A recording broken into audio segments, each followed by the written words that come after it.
Welcome to New Careers Academy, your trusted source for daily current affairs and defense exam preparation since 1967. The Indian rupee has hit a record low, and this time it's different.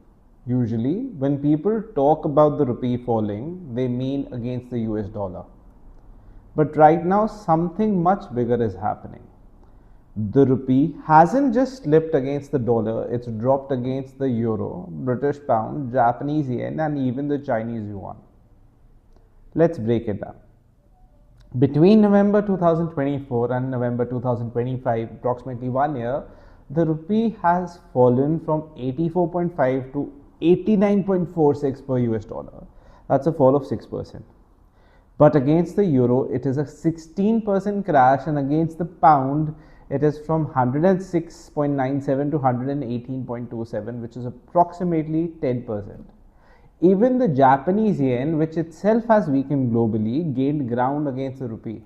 Well, that's not a blip, it's a broad based depreciation. So, what's really going on here is the rupee in this rupee free fall. Is it mismanaged, or there's something deeper at play? To answer that, we need to step beyond basic exchange rate, because what matters isn't how the rupee stacks up against the dollar, but how it performs in real terms, adjusted for inflation across the global trade. That is when NEER and REER come into powerful. It's two powerful indicators used by central banks and economists to measure a currency true value. And they are telling a story that headlines aren't. Let's decode why this falls in being called real and why it could reshape Indian economic strategy. Well, most people judge a currency by one number, how many rupees to a dollar, but in reality, that's just a headline. If you really want to know a currency is doing, you need to look at NEER and REER. NEER means nominal effective exchange rate, compares the rupee to a basket of 40 currencies from India's biggest trading partners. Each currency in the basket is weighed based on how important the trade relationships is. So if we were doing business with the Eurozone, the Euro has more weight in the NER. Now here's the key. NER is set to 100 in a base year 2015-16 in India's case. If NER drops below 100, it means the rupee has depreciated in nominal terms against the whole basket. As of October 2025, NER was at 85. That's not a small slip, it's a steep and broad-based decline. It means the rupee has weakened against almost all the major currency, not just the dollar. But NER doesn't tell you the full truth either, because it doesn't account for inflation. That's when REER, or real effective exchange rate, becomes crucial. REER takes the NER and adjusts it for difference in inflation between India and its trading partners.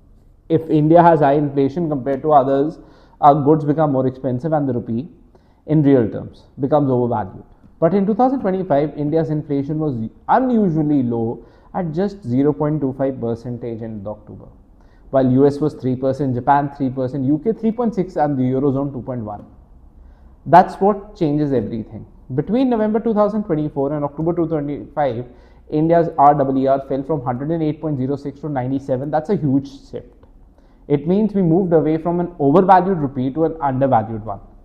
So now Indian goods are cheaper globally. That's good for exports, but it is also signs that rupee isn't just weak.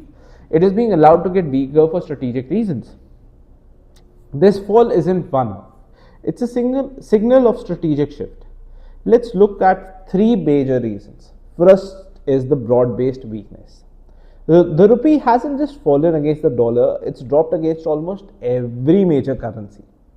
That shows it is not reacting to the US policy or interest rate hikes, it's reflecting India's position in the global economy.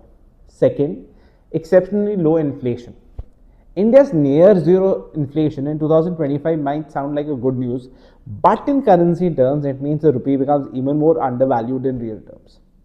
While this helps exporters, it also means the rupee is much weaker than it looks on paper. And the IMF crawl-like arrangement. In November 2025, the IMF reclassified India's exchange rate system as a crawl-like regime. That means the rupee is no longer being tightly controlled by the RBI. It is being allowed to float within a range. Interventions happen, but only to smooth volatility, not to fix direction. Taken together, all this means that rupee fall isn't a crisis, it's controlled, deliberate, and realigned. And that's why economists are saying this time the fall is real. Well, the rupee depreciation in 2025 isn't just market noise, it's structural arrangement. With REER under 200 and the rupee is now undervalued, potentially boosting exports and manufacturing. It aligns with India's shift towards a more flexible global competitive currency stance. The fall may look like a weakness, but it could be a strategy. Want more smart takes on economics and money? Hit the like and subscribe button. Because understanding your economy is the first step to mastering your future, especially for defense forces. This is Hartaj signing off.